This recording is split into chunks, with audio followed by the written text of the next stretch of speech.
Hello everyone, कैसे हैं आप लोग। आज की इस वीडियो में मैं आपके साथ एपीजी इलेक्ट्रोप्लास्ट लिमिटेड कंपनी के जून क्वार्टर वन फाइनेंशियल रिजल्ट को डिस्कस करने जा रहा हूं। कंपनी ने अपने जून क्वार्टर वन फाइनेंशियल रिजल्ट को कल के दिन यानी कि 8 अगस्त को यहां पर डिक्लेयर किया था।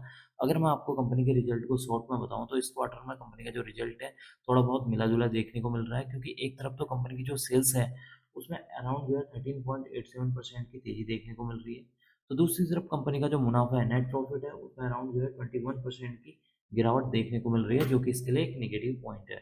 अब हम बात कर लेते हैं इस कंपनी के रिजल्ट को थोड़ा-सा डिटेल में सबसे पहले हम बात कर लेते हैं कंपनी के रिवेन्यू के बारे में कि कंपनी का जो मेन बिज़नेस है, वहाँ से कितने करोड़ की रिवेन्यू जनरेट होती हुई नज़र आई है। देखिए, इस क्वार्टर में कंपनी की 1503 करोड़ की रिवेन्यू जनरेट हुई है। प्रीवियस क्वार्टर में देखेंगे तो 1909 करोड़ की। प्रीवियस ईयर में देखेंगे तो 1320 करोड़ की यहाँ पर रिवेन्यू देखने को मिल रही है। इसका मतलब कि जब आप कंपनी के रिवेन्यू को year on year wise compare करते हैं, तो कंपनी की रिवेन्यू में अराउंड जो है 13.87% की यहाँ पर तेजी देखने को मिल रही है, जो कि इसके लिए एक पॉजिटिव पॉइंट है।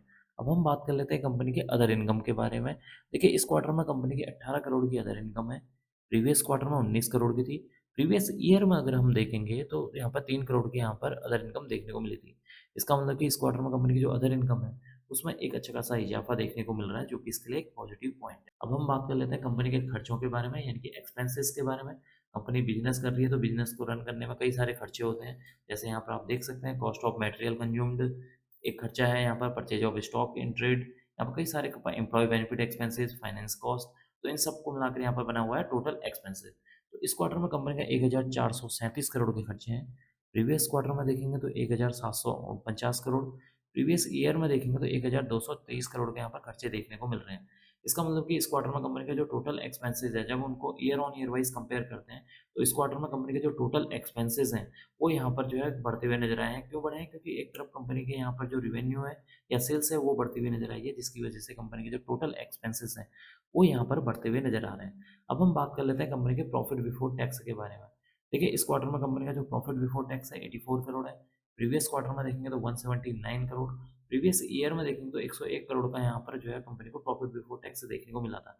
इसका मतलब कि अगर आप देखें कंपनी का यहाँ पर जो प्रॉफिट बिफोर टैक्स है वो यहाँ पर गिरते हुए नजर आ रहा है, जो कि इसके लिए एक नेगेटिव पॉइंट है। क्यों गिरते हुए नजर आया? क्योंकि इस क्वार्टर में कंपनी का जो रिवेन्यू है उसमें एक जंप देखने को मिली हुई है, लेकिन उस जंप से ज़्यादा जो है कंपनी के यहाँ पर जो एक्सपेंसेस हैं वो बढ़ते हुए नजर आ रहे हैं, जिसकी वजह से यहाँ पर प्रॉफिट बिफोर टैक्स आपको कम आता हुआ नजर आ रहा है। अब हम बात कर लेते हैं कंपनी के नेट प्रॉफिट यानी कि मुनाफे के बारे में कि एंड में कंपनी को टोटल कितने करोड़ का मुनाफा देखने को मिला हुआ है।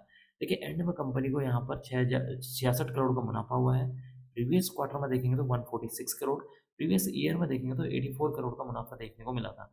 इसका मतलब कि जब आप कंपनी के प्रॉफिट को year on year wise compare करते हैं, तो इस क्वार्टर में कंपनी का जो प्रॉफिट है उसमें अराउंड 21% की गिरावट देखने को मिल रही है, जो कि इसके लिए एक हल्का सा नेगेटिव पॉइंट है। एंड में हम डिस्कस कर लेते हैं कंपनी के ईपीएस यानी कि अर्निंग पर शेयर के बारे में। देखिए, इस क्वार्टर में कंपनी का जो ईपीएस है 2 रुपये 33 पैसे है। प्रीवियस क्वार्टर में 5 रुपये 23 पैसे। प्रीवियस ईयर में देखेंगे तो 3 रुपये 16 पैसे देखने को मिला हुआ है। इसका मतलब कि इस क्वार्टर में कंपनी का जो ईपीएस है उसमें एक अच्छी खासी गिरावट देखने को मिल रही है, जो कि इसके लिए एक और नेगेटिव पॉइंट है।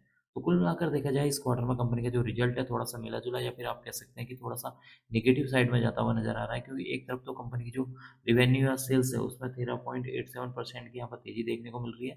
तो दूसरी तरफ कंपनी का जो मुनाफा है उसमें अराउंड जो है 21% की यहाँ पर गिरावट देखने को मिल रही है। कंपनी का जो प्रॉफिट बिफोर टैक्स है उसमें गिरावट हुई है। कंपनी का जो ईपीएस है उसमें गिरावट देखने को मिल रही है। अब मैं इस वीडियो को यहीं पर एंड करूँगा। उम्मीद करता हूँ कि आपको यह वीडियो पसंद आई होगी। अगर आपको यह वीडियो पसंद आई तो please like share and subscribe करना ना भूलें। Thank you.